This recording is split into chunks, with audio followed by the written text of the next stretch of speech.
जय हिंद बच्चों, good morning, good afternoon and very very good evening. हमारा और आप सभी का प्यारा सा यूट्यूब चैनल सत्यम क्लासेज बाय चिंटू सर में आपका एक बार फिर से बहुत बहुत स्वागत है। बच्चों, आज हम लोग डाइवर्सिटी इन लिविंग ऑर्गेनिज्म का अगला वीडियो हम आप लोगों के लिए लेकर आए हैं।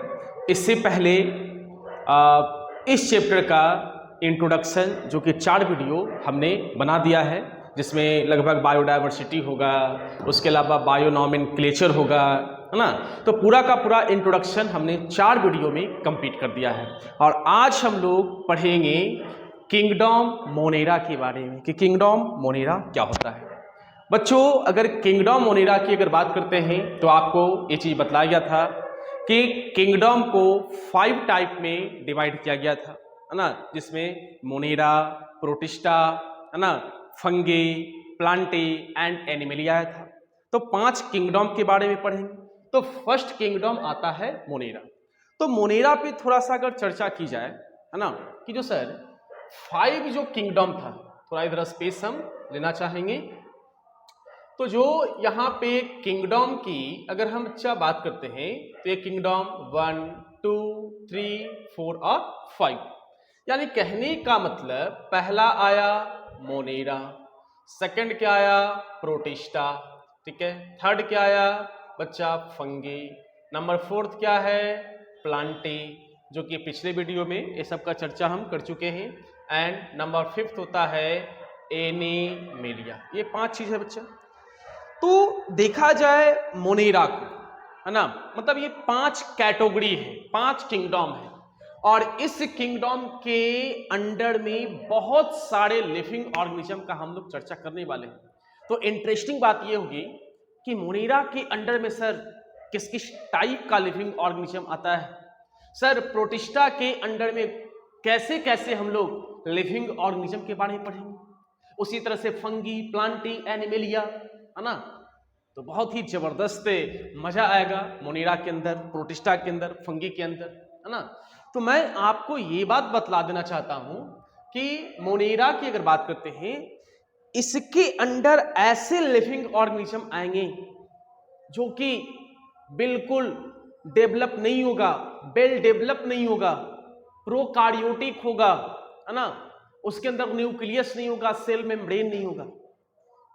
मतलब कहने का मतलब एक नाम का सेल होगा। और ऐसे भी देखा जाए, जिस समय हमारे अर्थ पे लाइफ आया था, है ना, लाइफ आया था, वो यूनिसेलुलर था, प्रोकार्योटिक था, मतलब लग नहीं रहा था कि मतलब वो वेल डेवलप एक ऑर्गेनिज्म है ना। तो मोनेरा के अंदर में हम लोग इसी से रिलेटेड, है ना, ऑर्गेनिज्म के बारे में पढ़ेंगे। तो सबसे पहले यहाँ पे हमने मोनेरा का कुछ प्रॉपर्टीज लिखा है कि मोनेरा के अंडर में रहने वाले जो लिविंग ऑर्गेनिज्म होंगे वो लिविंग ऑर्गेनिज्म का प्रॉपर्टीज किस टाइप के होंगे, है ना। तो बच्चों यहाँ पे सबसे पहले अगर देखा जाए तो बताया गया है, first these cells are prokaryote, यानी कि मोनेरा के अंडर में जितने भी लिविंग ऑर्गेनिज्म होंगे सभी के सभी लिविंग ऑर्गेनिज्म का सेल जो होगा वो किस टाइप का होगा, प्रोकार्योट होगा। और प्रोकार्योट क्या होता है ये हमने सेल में आप लोग को बता दिया है, सेल चैप्टर हमने पढ़ाया है, तो उसमें आपको प्रोकार्योट और यूकार्योट के बारे में आपको बता दिया गया है। अगर आप हमारे चैनल पे नए हैं, है ना, और प्रोकार्योट और यूकार्योट के बारे में सही तरह से जानकारी लेना चाहते हैं तो आप यूट्यूब पे सर्च मार सकते हैं डिफरेंट बिटवीन, है ना, यूकार्योट and prokaryote bye Satyam classes, है ना। आपका पूरा का पूरा सेल का वीडियो मिल जाएगा। तो यहाँ पे प्रोकार्योट के बारे में आपको बता दिया गया है। ऐसे थोड़ा सा टच करते हैं कि बच्चा जो प्रोकार्योट ऑर्गेनिजम्स की अगर बात करते हैं, है ना, प्रोकार्योट सेल की बात करते हैं तो उसमें न्यूक्लियस नहीं होता है, मेम्ब्रेन नहीं होता है, एंड सेल का ऑर्गेनेल्स नहीं होता है ना। तो मोनेरा किंगडम की अगर बात करते हैं तो मोनेरा किंगडम के अंडर में जो भी लिविंग ऑर्गेनिज्म जो आते हैं वो उसका सेल जो होगा वो किस टाइप का होगा, प्रोकार्योट होगा। तो फर्स्ट पॉइंट यहाँ पे कंप्लीट होता है कि मोनेरा के अंडर में रहने वाले जितने भी लिविंग ऑर्गेनिज्म होंगे उसका सेल सर किस टाइप का होगा, कौन सा सेल होगा, तो प्रोकार्योट होगा। Number second, these are microscopic and range in size from 1 to 10 nanometer. Monera kingdom की बात करते हैं तो मोनेरा किंगडम के अंडर में रहने वाले जितने भी लिविंग ऑर्गेनिजम्स की अगर बात करते हैं, सारे के सारे लिविंग ऑर्गेनिजम्स इतने छोटे होते हैं, पहले ही आपको बता दिया गया था, वेल डेवलप नहीं होता है। और जब वेल डेवलप नहीं है तो उसको आप नेकेड आई से आप उसको देख नहीं सकते हो। उसको देखने के लिए मोनेरा के अंडर में रहने वाले जितने भी ऑर्गेनिज्म है उसको देखने के लिए आपको माइक्रोस्कोप का जरूरत पड़ेगा, है ना। तो लिखा गया है दीज आर माइक्रोस्कोपिक एंड इसका रेंज जो होता है वो 1 to 10 नैनोमीटर का होता है ना, साइज। तो सेकेंड पॉइंट ही बच्चा यहां से कंप्लीट होता है आपका। नंबर थर्ड पॉइंट की बात करते हैं, it is in some respect the largest kingdom. बच्चों, मोनेरा किंगडम की अगर हम बात करें तो ये मोनेरा किंगडम हमारे अर्थ का सबसे बड़ा किंगडम होता है ना। है तो छोटा, इसके अंडर में रहने वाले जितने भी लिविंग ऑर्गेनिज्म हैं सब माइक्रोस्कोपिक होते हैं, प्रोकार्योट है, बट ये किंगडम बहुत बड़ा है। इसके अंडर में अलग अलग टाइप का काफी स्पीसीज पढ़ने के लिए आएगा, है ना। तो मोनेरा की अगर बात करते हैं, मोनेरा ऐसा किंगडम है जो कि काफी लार्जेस्ट है। तो नंबर थर्ड पॉइंट यहां पे बच्चा कंप्लीट होता है, it is in some respect the largest kingdom. ये एक बहुत बड़ा किंगडम है, इसके अंडर में बहुत सारे स्पीसीज का हम लोग चर्चा करेंगे। फिर है नंबर फोर्थ, मोनेरा में कंसिस्ट ऑटोट्रॉफ और हेट्रोट्रॉफ्स। मोनेरा किंगडम में जो भी लिविंग ऑर्गेनिजम्स होते हैं वो तो भोजन बनाएगा, उसको भी तो फूड चाहिए।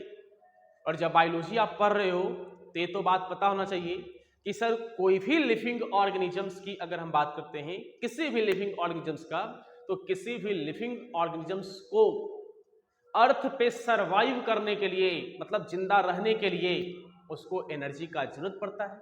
और वो एनर्जी लाएगा कहां से, है ना, तो वो एनर्जी फूड से। तो बात ये आ जाती है कि मोनेरा फूड जो बनाता है वो खुद से बनाता है कि किसी दूसरे पे डिपेंड रहता है। तो मोनेरा बहुत बड़ा स्पीसीज है, सॉरी किंगडम है, अभी आपको कुछ देर पहले बताया गया था। तो इतना बड़ा किंगडम है कि इसके अंडर में रहने वाले कुछ लिविंग ऑर्गेनिजम्स ऐसे होते हैं जो ऑटोट्रॉप्स होते हैं और कुछ हेट्रोट्रॉप्स होते हैं। आप ये नहीं कह सकते हो कि सिर्फ ऑटोट्रॉप्स ही होगा, सिर्फ हेट्रोट्रॉप्स ही होगा, है ना। ऑटोट्रॉप भी हो सकता है, हेट्रोट्रॉप भी हो सकता है ना। तो मोनेरा के अंडर में रहने वाले जितने भी लिविंग ऑर्गेनिजम्स जो होंगे बच्चा, वो हेट्रोट्रॉप्स और ऑटोट्रॉप्स दोनों हो सकते हैं। नंबर फिफ्थ पॉइंट है, मोनेरा लैक न्यूक्लियस। प्रोकार्योट पहले ही था बताया गया है, और जो भी प्रोकार्योट सेल होते हैं, प्रोकार्योट सेल में सर न्यूक्लियस अब्सेंट होते हैं, तो इसलिए आप बोल सकते हो मोनेरा लैक न्यूक्लियस, यानी कि मोनेरा में न्यूक्लियस से नहीं पाया जाता है। बात समझ में आया आपको? तो नंबर फिफ्थ पॉइंट भी कंप्लीट होता है। नंबर सिक्स, सेल वॉल में बी प्रेजेंट और एब्सेंट। तो अगर हम मोनेरा का सेल की अगर बात करते हैं, है ना, मोनेरा के अंडर में रहने वाले एक सेल का एग्जांपल लेते हैं, तो सेल के बाहर सेल वॉल होता है, ठीक है, सेल वॉल होता है। तो सेल वॉल प्रेजेंट भी हो सकता है, सेल वॉल एब्सेंट भी हो सकता है ना। जिस तरह से ये ऑटोट्रॉप भी हो सकते हैं, हेट्रोट्रॉप भी हो सकते हैं, उसी टाइप से ये बच्चा क्या हो सकता है, ये आपका सेल वॉल इसमें हो भी सकता है, सेल वॉल न भी हो सकता है। तो नंबर 6 पॉइंट भी आपका कंप्लीट होता है। Number 7, the cells of this organism do not contain a membrane bound nucleus. यानी कि इस ऑर्गेनिज्म का जो सेल होता है ना, उसके न्यूक्लियस में मेम्ब्रेन नहीं होता है। अब ये बताओ, अगर न्यूक्लियस होगा ही नहीं तो क्या मेम्ब्रेन होगा? बिल्कुल नहीं हो पाएगा। तो बच्चों यहां पे अगर देखा जाए कि मोनेरा किंगडम में रहने वाले जितने भी लिविंग ऑर्गेनिजम्स की अगर बात करते हैं, उसमें मेम्ब्रेन नहीं होता है और उसके न्यूक्लियस में मेम्ब्रेन बाउंडेड भी नहीं होता है। तो यहाँ पे कुछ आपका प्रॉपर्टीज बताया गया मोनेरा का, है ना। तो मोनेरा के अंडर में, मतलब दुनिया में अगर कोई लिविंग ऑर्गेनिज्म है और वो मोनेरा किंगडम के अंडर में है, तो उसका प्रॉपर्टीज ये होगा। क्या प्रॉपर्टीज होगा? प्रोकार्योट होगा, फूड बनाएगा ऑटोट्रॉप से या हेटरोट्रॉप से, सेल वॉल हो भी सकता है ना भी हो सकता है, न्यूक्लियस बिल्कुल नहीं होता है, सबसे बड़ा किंगडम है। ये है प्रॉपर्टीज किसका है? ये प्रॉपर्टीज है आपका मोनेरा किंगडम का, है ना। एक बच्चा हैशटैग लगाकर हमने यहां पे लिखा है, हैशटैग लगाकर कि मोनेरा किंगडम डिवाइडेड इनटू 2 सब किंगडम। अब देखिए यहां से कुछ इंटरेस्टिंग बातें आती है ना, कि बच्चा अगर मोनेरा की अगर हम बात करते हैं तो मोनेरा 2 सब किंगडम में डिवाइड हो गया। इसका कारण क्या है? इसका कारण यह है नंबर 3 वाला पॉइंट, ठीक है, कि मोनेरा काफी लार्जेस्ट किंगडम है, काफी लार्जेस्ट। अब ये बताइए कि अगर लार्जेस्ट किंगडम अगर है तो सिमिलरिटी तो होगा ही होगा, कुछ डिसिमिलरिटी भी हो सकता है कि नहीं है? जैसे आपको एग्जांपल हम देते हैं, ये बताइए कि आप क्लास 9th में पढ़ते हो, ठीक है, नो डाउट आप क्लास 9th में पढ़ते हैं, और मान लीजिए कि क्लास 9th में जो आपका क्लास है उसमें 120 स्टूडेंट उसमें पढ़ाई कर रहा है, 120 स्टूडेंट। तो ये बताइए कि 120 स्टूडेंट है तो सब तो पढ़ने में एक जैसा नहीं होगा, या होगा? नहीं होगा। कुछ स्टूडेंट काफी अच्छे पढ़ रहे हैं तो कुछ काफी बदमाशी कर रहे हैं, है ना, पढ़ने से उसको कोई वास्ता उसको नहीं है ना। तो उसके लिए क्या होता है? ग्रुप बनाया जाता है, सेक्शन बनाया जाता है, section A, section B, section C. Section A में किसको रखा जाएगा? जो काफी अच्छे पढ़ते हैं। सेक्शन बी में किसको रखा जाएगा? जो थोड़ा कम पढ़ते हैं, एवरेज स्टूडेंट है, और जो बकैती करने वाला है, पढ़ाई से कोई वास्ता नहीं है, उसको सेक्शन सी में रखा जाएगा।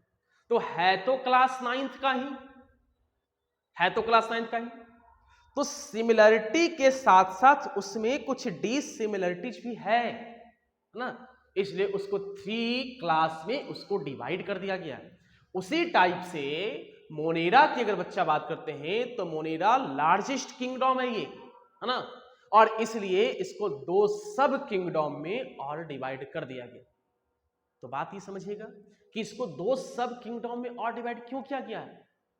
इसलिए कि मोनेरा बहुत बड़ा किंगडम है और सिमिलरिटीज तो है ही, कुछ कुछ डिसिमिलरिटीज भी मिल जाता है, इसलिए इसको 2 टाइप में बांट दिया गया। तो एक बच्चा है यहां पे आर्की बैक्टीरिया और एक है यहां पे आपका यू बैक्टीरिया, है ना। तो एक चीज यहां से आप ये समझोगे कि हमारे अर्थ पे आने वाला पहला लिविंग ऑर्गेनिज्म कौन सा था? मोनेरा ही था।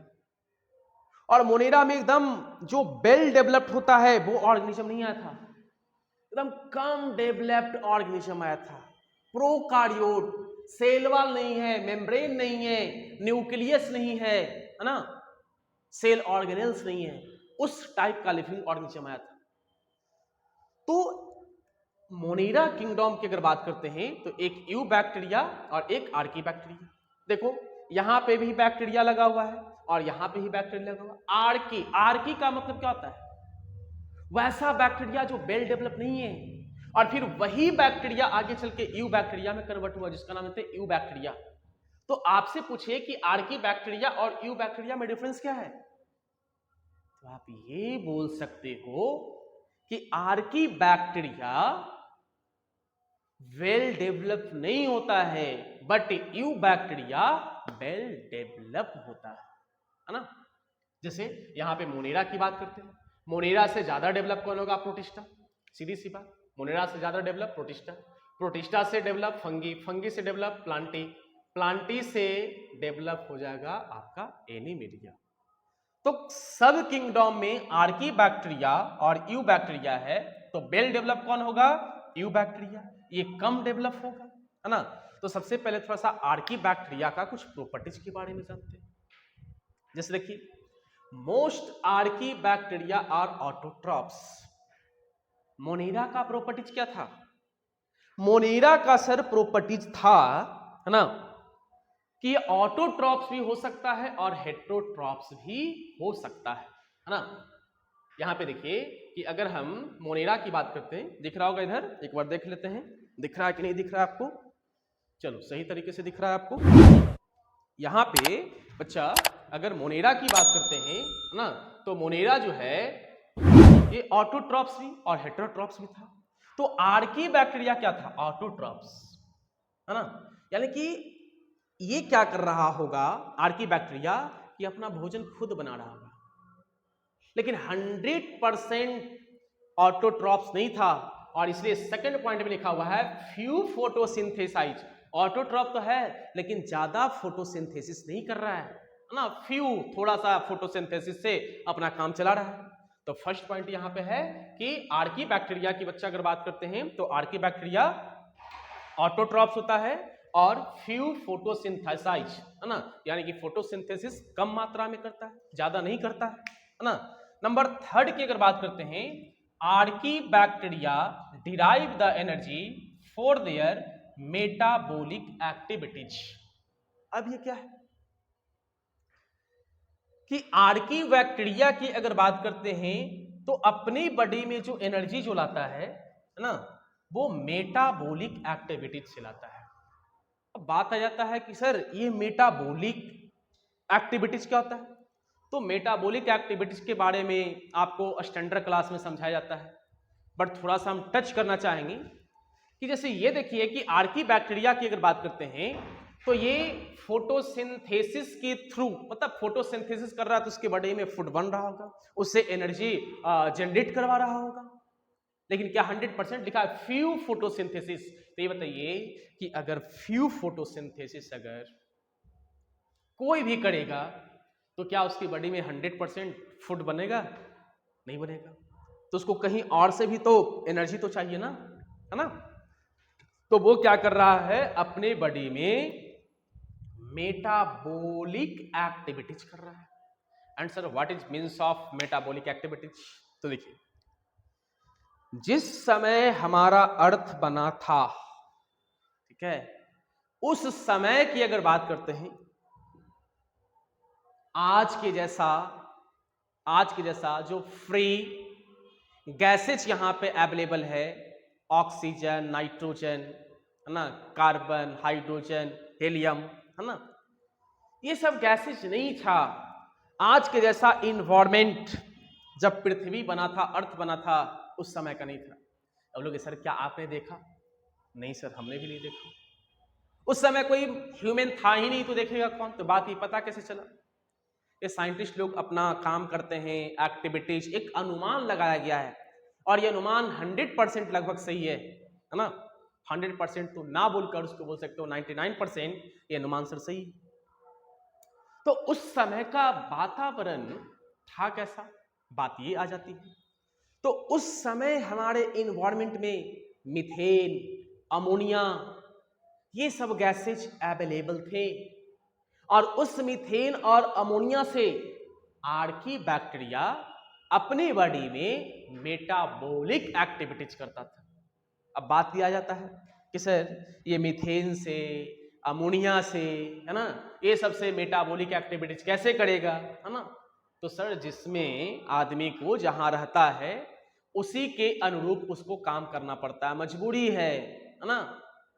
आज के ज़माने की अगर बात करते हैं, आप क्लास 9th में पढ़ते हैं, हर चीज़ आपके लिए अवेलेबल है, आपके पेरेंट्स हर चीज़ आपको देने के लिए तैयार हैं, है ना, सारी चीज़। तो ये बताइए कि आप उसमें एडेप्ट हो गए हैं, आपको किसी चीज़ का कमी नहीं है, अच्छा खाना खा रहे हो, अच्छा कपड़ा पहन रहे हो, है ना, सब चीज़ आपको उपलब्ध हो रहा है। लेकिन कभी समय ऐसा आ जाए, है ना, कभी समय ऐसा आ जाए कि आपको वो सब चीज नहीं मिलेगा, तो क्या आप मर जाओगे? जो चीज रूखा सूखा है उसी से आपको काम चलाना पड़ेगा, जिंदा तो कम से कम रहेंगे। तो उस समय का लिविंग ऑर्गेनिजम्स की अगर बात करते हैं, आर्की बैक्टीरिया की बात करते हैं, जो था उसी से काम चला रहा था। तो ये मेटाबॉलिक एनर्जी से, मेटाबॉलिक एक्टिविटी से अपने बॉडी में एनर्जी डिराइव कर रहा था। तो नंबर 3rd पॉइंट कंप्लीट हुआ। तो बच्चा ध्यान रखोगे कि Archie bacteria derive the energy for their metabolic activities, यानी कहने का मतलब ये हो गया कि मेटाबॉलिक एक्टिविटीज से वो अपने बॉडी में एनर्जी लाता था आर्की बैक्टीरिया।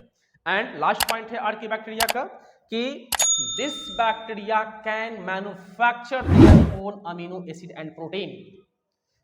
जो ये मेटाबॉलिक एक्टिविटीज कर रहा है, ये मेटाबॉलिक एक्टिविटीज से बना क्या रहा था, बना रहा था अमीनो एसिड और प्रोटीन बना रहा था भाई, है ना, अमीनो एसिड और क्या बना रहा था, प्रोटीन, है ना। तो number 4th and last point यहां पे कंप्लीट हुआ कि आर्की बैक्टीरिया मेटाबॉलिक एक्टिविटीज में वो क्या मैन्युफैक्चर करता था अपने बॉडी में, अमीनो एसिड एंड प्रोटीन। तो बात समझ में आया। आर्की बैक्टीरिया जो कि मोनेरा किंगडम का सब किंगडम है ना, और इसका प्रॉपर्टीज आपका ये रहा। अब आते हैं यू बैक्टीरिया में, है ना। तो आर्की बैक्टीरिया वेल डेवलप नहीं था, मोनेरा का ही है ना, लेकिन वेल डेवलप नहीं है। यू बैक्टीरिया इससे थोड़ा ज्यादा वेल डेवलप होगा, है ना। तो यहां पे देखिए यू बैक्टीरिया की अगर बात करते हैं, यू बैक्टीरिया में फर्स्ट पॉइंट लिखा गया है eubacteria have an outer cell wall. यहां पे क्या बताए थे मोनेरा में कि सेल वॉल आपका हो भी सकता है ना भी हो सकता है। जैसे देखिए सेल वॉल में भी प्रेजेंट और एब्सेंट, है ना, प्रेजेंट भी हो सकता है एब्सेंट भी हो सकता है। क्या आर्की बैक्टीरिया में सेल वॉल था? बिल्कुल नहीं था, है ना। लेकिन यहां पे देखिए यू बैक्टीरिया में सेल वॉल आ गया, यानी कि उससे ज्यादा डेवलप है ना। नंबर फर्स्ट पॉइंट यहां पे कंप्लीट होता है। Number second, they generally lack membrane, है ना, इसमें मेम्ब्रेन नहीं होता है। Enclosed organelles such as nucleus, chloroplast, ribosome. अब बोलोगे कि sir nucleus, chloroplast and ribosome की बात करते हैं, ये तो सेल का ऑर्गेनेल्स होता है, और आपने बता चुका है ना, आपने बताया है कि अगर सेल की अगर हम बात करते हैं, सॉरी सेल का नहीं, मोनेरा के अंदर जो सेल होता है, ठीक है, तो मोनेरा के अंडर में रहने वाले जो भी सेल्स की अगर बात करते हैं, उस सेल्स में ऑर्गेनेल्स तो नहीं होता है, उस सेल्स में ऑर्गेनेल्स नहीं, लेकिन यहां पे न्यूक्लियस आया सर, क्लोरोप्लास्ट, राइबोसोम। तो ये एक्सेप्शनल आप बोल सकते हो, है ना, कि सभी मोनेरा में क्लोरोप्लास्ट नहीं होता है, सभी मोनेरा में राइबोसोम्स नहीं होता है, सभी मोनेरा में न्यूक्लियस नहीं होगा, किसी किसी में आ जाएगा, है ना। जैसे देखिए क्लोरोप्लास्ट होगा तब तो आर्की बैक्टीरिया ऑटोट्रॉप्स होगा, है ना। तो यहां पे ये बोला गया है they generally lack membrane enclosed organelles such as nucleus, chloroplast and ribosome, यानी कि न्यूक्लियस अगर आया, क्लोरोप्लास्ट आया, राइबोसोम आया, बट उसमें मेम्ब्रेन का कमी था, है ना, लैक मेम्ब्रेन। तो सेकंड पॉइंट भी कंप्लीट हुआ आपका। Number third, all eubacteria are enclosed in a porous. अब यहां पे ये बताया गया है कि जितने भी यू बैक्टीरिया की अगर बात करते हैं, मान लो यहां पे बच्चा ये आपका यू बैक्टीरिया है ना, यू बैक्टीरिया, तो यू बैक्टीरिया बोला गया ये है सर पोरस, है ना। अब यहां पे ये पोरस क्यों है? पोरस का मतलब क्या होता है? पोरस का मतलब होता है जिसमें छोटा छोटा होल हो, है ना, छोटा छोटा छिद्र हो, उसको क्या बोलते हैं? पोरस बोलते हैं। तो बात ये आ जाती है कि यू बैक्टीरिया पोरस क्यों था? पोरस इसलिए था कि अगर हवा वगैरह अगर तेज गति से अगर चलता है ना, या वाटर अगर तेज अगर उस पे फोर्स लगाता है, तो वो क्या हो सकता था? टूट सकता था, है ना, वो सारा का सेल डिस्ट्रॉयड हो सकता था, इसलिए इसमें क्या गया? पोरस आ गया। जैसे सीधी सी बात मान लेते हैं, ये दिख रहा होगा आपको, यहां पे मान लेते हैं एक दीवार है, ठीक है, एक दीवार है, अगर इसमें पोरस अगर नहीं है और इधर से अगर पानी बार बार अगर इस पे फोर्स अगर जनरेट करेगा, तो ये दीवार टूट सकता है। लेकिन अगर इसमें क्या हो जाए? पोर हो जाए बच्चा, है ना, और वाटर अगर इसमें अगर आए और अब वाटर इस पे धक्का लगाएगा, तो ये डिस्ट्रॉयड नहीं हो सकता है। क्यों नहीं हो सकता है? क्योंकि पानी जो फोर्स लगा रहा है, अब पानी फ्लो कर गया, है ना, तो इसलिए ये क्या था? पोरस था। तो ये बच्चा बात बताया गया। Number third, all eubacteria are enclosed in a porous, यानी कि जितने भी यू बैक्टीरिया जो है मोनेरा के अंडर में आता है, सबका सब क्या होते हैं? पोरस होते हैं। एंड यू बैक्टीरिया का फोर्थ और लास्ट पॉइंट है। अब बात ये आ जाती है कि जो सर यू बैक्टीरिया है ना, यू बैक्टीरिया है, तो यू बैक्टीरिया का कुछ शेप साइज का भी जिक्र कर लेते हैं, है ना।